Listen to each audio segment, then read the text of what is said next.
YouTube and knife makers. I wanted to put a video on tonight. I'm just kind of messing around. Got home yesterday from a business trip. For those of you who don't know, I'm a business coach. I own my own business, and then I also started a nonprofit organization called The Reckoning International about 12 years ago or something like that. So I tend to travel a lot for work, and then I also travel for my nonprofit, mostly to developing countries, and I coach really poor people, help them start businesses and get self-supporting. People need the dignity of working. They don't need a bunch of handouts. And I've seen it over and over in the third world. Just in one place in Africa, I've started about 300 businesses. And people need the dignity of working. They need the dignity of producing.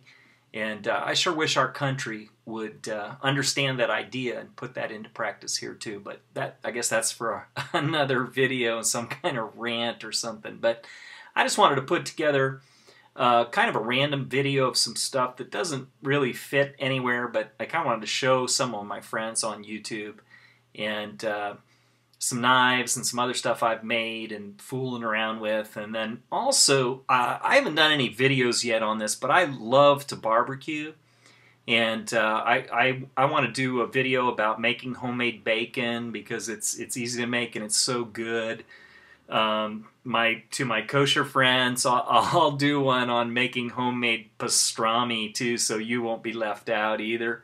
And you can bear with me on these. But anyway, just wanted to show you some cool stuff and see what you think.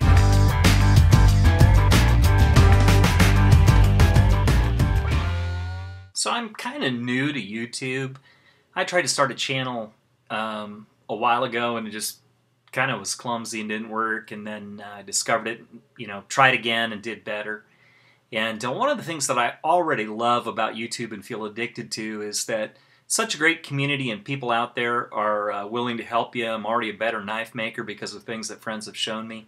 And case in point, I just posted a video about this knife. It's a kind of Scandi knife, and posted a video on making the sheath. And got a question from McCullen J. I hope I'm saying your name right. Give you a little bit of a shout out. But he asked me in the comments. He said, "How's the retention on the knife?" And I said it was pretty good. I made the sheath tight because I figured over time the wood would loosen up. And then he said, if I were you, I'd put a retention strap on there just to protect the knife. So I went right out to my shop and added this piece right here. It's just a snap. You can see, and it's just riveted on there like that, and there's a little piece of suede to keep the snap from digging in. But I just thought that was such a great idea. So within minutes of posting the video, I already had an improved design suggestion from somebody, and how cool is that? So I'm better for it. The knife is better for it, and I just think that looks pretty cool too. Just adding that keeper strap with nickel silver snap there, and really cool. So thank you so much for that tip, and thank you to all my friends who've taught me new techniques and things like that over the last month, and I just look forward to learning more.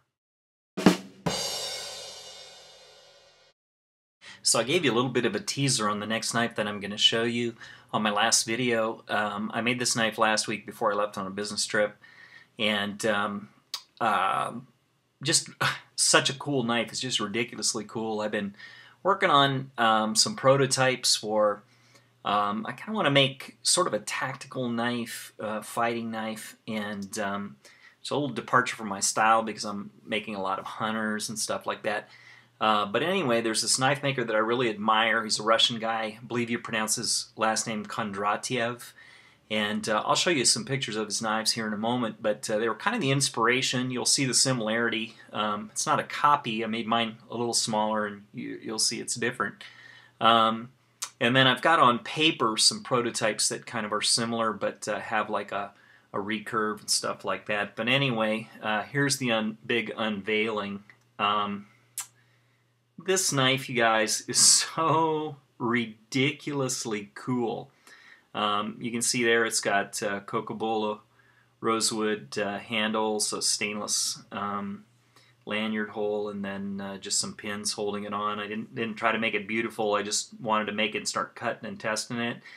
As you can see, it's got this really curved design and just feels so good in the hand. This is definitely a slashing weapon, but also has that tanto tip for stabbing as well. And just, this is a fearsome knife, I'm telling you. What I did is I convex ground it all the way down this side to 0, basically. You know, I may have, in stropping it, put a little micro bevel on there or something like that, but not necessarily intentionally. It was intentionally just convex all the way to the end. You can see there how thin it is. And then it's just flat on the other side. So it's kind of a convex chisel grind. And this thing is just, I mean, it's just ridiculous. Very sharp. You can just see there how it just deals with that.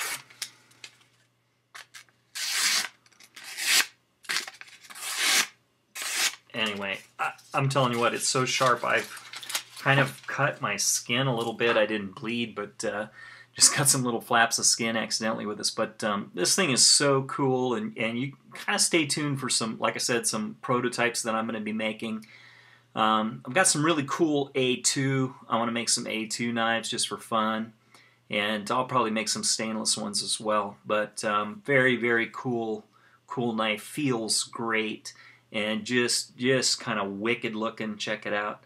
And you can see it's beveled also here along the spine to a 0.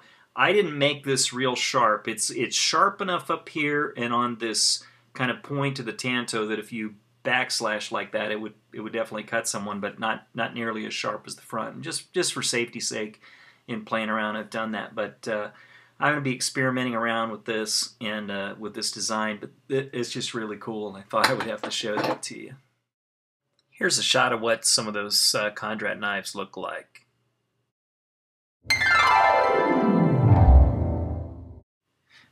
Okay, since we're doing random, I want to show you the very first knife that I ever made. And well, actually, the first knives I made were made out of flint because I used to be a flint napper. I was a traditional bow maker, boyer, and used to flint nap and nap my own arrowheads and nap some flint knives, and then you know, started making some metal broadheads, and then the next step was knives. But this is kind of cool because here's the first knife I ever made. And most people, their first knife is a straight knife that they made out of a file, or they cut out of a saw blade or something like that. My very first knife was a lockback folder like this, and it just a big old clunky thing. But when I made this, I was so proud of it. I thought this was the coolest knife in the world.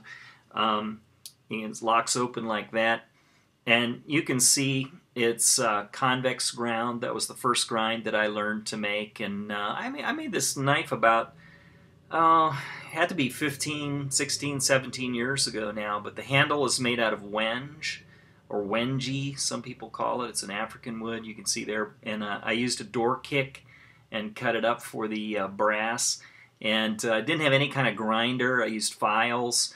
And I used, a friend of mine had a wood sander, and I used that. And you can see it's pretty funny. I cut the nail nick in with a Dremel tool, and you can see I cut it in upside down.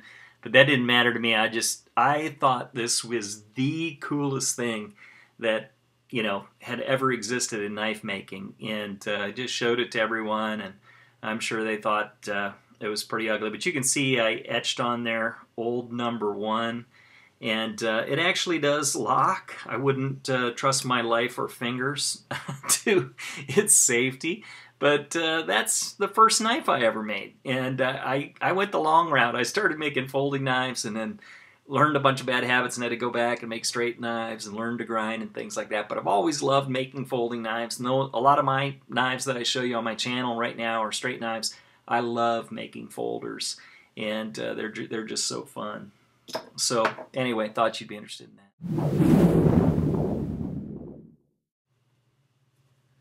So this next thing's kind of interesting.